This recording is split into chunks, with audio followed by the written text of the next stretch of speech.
चलिए, तो corporate connection में आज हम बात करेंगे पॉली मेडिक्योर के मैनेजमेंट से, जिनसे बात होगी कंपनी कौन से नए प्रोडक्ट्स पर ज़्यादा फोकस कर रही है और इससे घरेलू मार्केट में किस तरह की ग्रोथ कंपनी देखेगी। इस मुद्दे पर साथ ही वित्त वर्ष 23-24 के लिए कैपेक्स को लेकर कंपनी की योजना क्या है, आगे के लिए कंपनी का ग्रोथ आउटलुक कैसा रहेगा, इन सब मुद्दों पर हम बात करेंगे। लेकिन उससे पहले कंपनी करती क्या है इसके बारे में हम जान लेते हैं। क्लियरली डिस्पोजेबल मेडिकल डिवाइस बनाने के कामकाज में है ये कंपनी और इसकी दिग्गज है।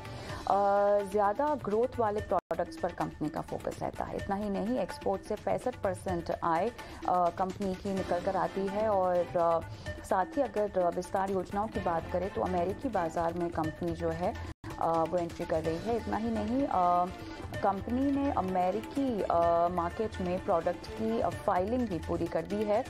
पीएलआई स्कीम के तहत देखा जाए तो डायलिसिस मशीन मैन्युफैक्चरिंग के कारोबार में कंपनी है।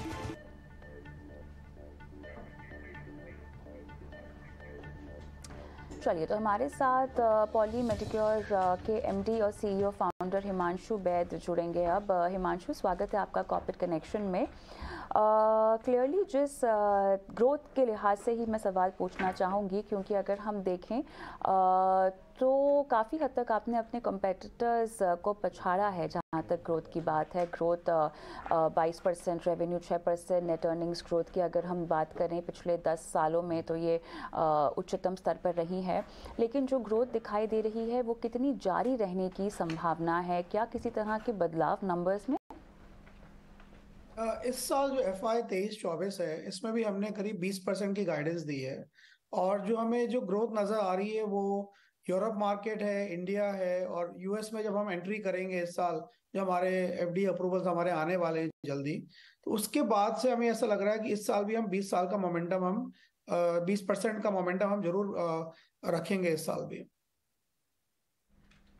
चलिए, तो आप ये मोमेंटम को बरकरार रखने की बात कर रहे हैं। लेकिन इसके अलावा अगर हम देखें डायलिसिस कैटेगरी की बात करें, पीएलआई स्कीम के तहत आपने इसमें फोरे तो किया है और मैन्युफैक्चरिंग जो होती है डायलिसिस मशीन की उसमें इन्वॉल्व हैं डायलिसाइजर्स और बाकी तमाम मेडिकल कंज्यूमेबल्स जो डायलिसिस को लेकर जुड़े होते हैं उसमें आप उतरे हैं।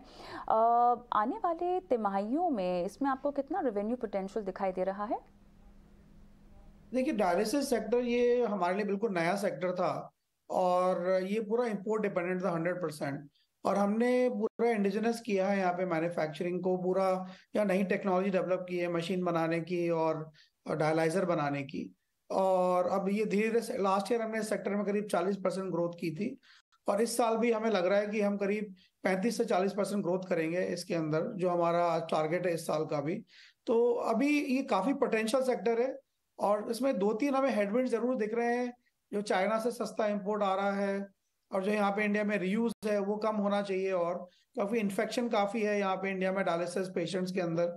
डायलिसिस पेशेंट्स की लाइफ भी कम है रीयूज होने की वजह से। तो जैसे जैसे रीयूज कम होगा इस सेक्टर में और ग्रोथ बढ़ेगी।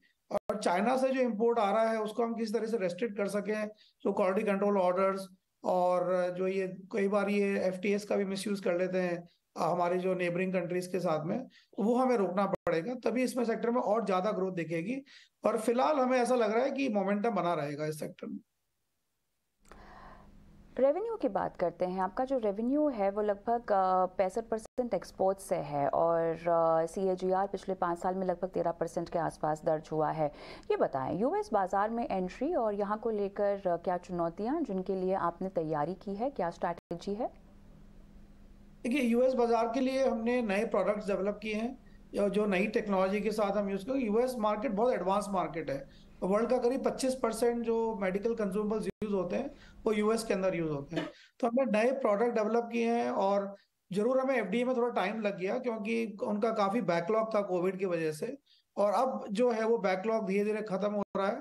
हमें उम्मीद है कि जल्दी ही हमें अप्रूवल्स मिल जाएंगे।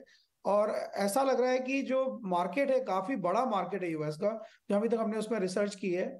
और एक बार हमें एंट्री मिलेगी तो हम फिर काफी सारे प्रोडक्ट्स उस मार्केट में आगे सेल कर पाएंगे। तो यूएस मार्केट से हमें काफी उम्मीद है आगे फ्यूचर के अंदर। हिमांशु, घरेलू बाजार की अगर मैं बात करूं तो यहाँ पर आपका फोकस किस तरह से बढ़ रहा है? फोकस मार्केट आपके कौन कौन से होंगे? कहाँ कहाँ आपको पोटेंशियल दिखाई दे रहा है? यहाँ पे आज इंडिया में कॉर्पोरेट्स काफी हेविली इन्वेस्ट कर रहे हैं हेल्थ केयर सेक्टर के अंदर, और काफी एक्सपेंशन भी हो रही है टायर 2 टायर 3 सिटीज के अंदर। तो आज कॉर्पोरेट सेक्टर में हमारी अच्छी प्रेजेंस है और हम उस प्रेजेंस को और डीप कर रहे हैं। और हमारे पास यहाँ 300 लोग हैं ग्राउंड पे, जो सेल्स एंड मार्केटिंग टीम में, हमारी क्लिनिकल टीम में, और इस साल हम करीब 100 लोग और ऐड करेंगे। तो आज करीब करीब हमारा टारगेट है कि इस साल भी हम 25 से 30% नए हॉस्पिटल्स को हम वहाँ एंट्री करें इस सेक्टर के अंदर, और टायर 2 टायर 3 सिटीज में ज्यादा फोकस करेंगे। चलिए, ये बात करते हैं आपके डेट लेवल्स की ओर। यहाँ पर जिस तरह से कमी आती हुई दिखाई दे रही है डेट इक्विटी लेवल्स में, अगर हम FY20 से इसकी तुलना करना चाहें, क्या इसमें हम और इजाफा होता हुआ देख सकते हैं, यानी या डेट फ्री होता हुआ देख सकते हैं जल्द ही? देखिए, हमारा पहला टारगेट था कंपनी को डेट फ्री रखें, और कंपनी आज भी डेट फ्री है। और जो भी हम एक्सपेंशन अब करेंगे, हमने 2021 के अंदर QIP किया था, उससे हमने कैपिटल रेस किया था, और वो कैपिटल हमने एक्सपेंशन में यूज की है अभी, जो हम नए प्लांट्स लगा रहे हैं। और जो फ्यूचर एक्सपेंशन है वो हम इंटरनल अप्रूवल से आराम से कर पाएंगे। तो हमें नहीं लगता कि अभी कोई नियर फ्यूचर में हमें कंपनी को कोई डेट की जरूरत पड़ेगी। हिमांशु, ये बताएं कि कैपेक्स प्लान FY24 को लेकर क्या है? जिस तरह से आपने ग्रोथ अपॉर्चुनिटीज़ का लेखा जोखा हमारे साथ साझा किया है, क्या रोड मैप है? फैसिलिटीज़ को लेकर क्या कोई और योजना उसके इजाफे में, बढ़ोतरी में? हम अभी 4 नए प्लांट बना रहे हैं। जो एक प्लांट है वो हम US मार्केट के लिए डेवलप कर रहे हैं, एक प्लांट हम यूरोप के लिए कर रहे हैं, जो यूरोप में हम एक्सपोर्ट करेंगे, एक प्लांट इंडिया के लिए स्पेसिफिक प्रोडक्ट्स बना रहे हैं, और जो चौथा प्लांट है उसमें कुछ डायग्नोस्टिक के प्रोडक्ट्स बनाएंगे। तो तीनों प्लांट जो है, उम्मीद है कि इस साल के अंदर चालू हो जाएंगे, और होपफुली अगले 2-3 साल के अंदर वो पीक पे आने लग जाएंगे। तो काफी हमें उम्मीद है कि इन नए चारों प्लांट के आने से हमें काफी मैन्युफैक्चरिंग जो इंफ्रास्ट्रक्चर है वो हमारा काफी रोबस्ट हो जाएगा। हिमांशु, बहुत अच्छा लगा आपसे बात करके। आपने समय निकाला और कंपनी की विस्तार योजनाओं को हमारे साथ साझा किया। धन्यवाद। तो पॉली मेडिक्योर में अब दर्शकों को, निवेशकों को क्या करना चाहिए, इस पर मार्गदर्शन देने के लिए शेयर इंडिया के head of research doctor Ravi Singh हमारे साथ जुड़ गए हैं। रवि, आफ्टरनून, स्वागत है आपका। बताएं, क्या रणनीति आपके मुताबिक अपनानी चाहिए स्टॉक में?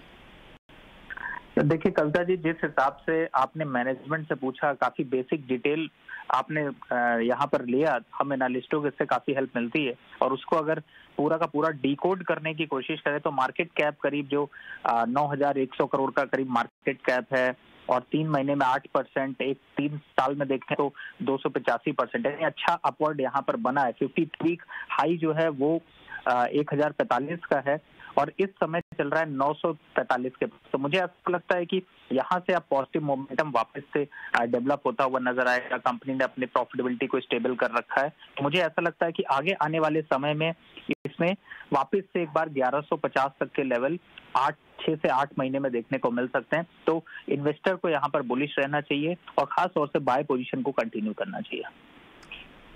धन्यवाद रवि, समय निकाला, दर्शकों का मार्गदर्शन किया। आगे बढ़ते हैं।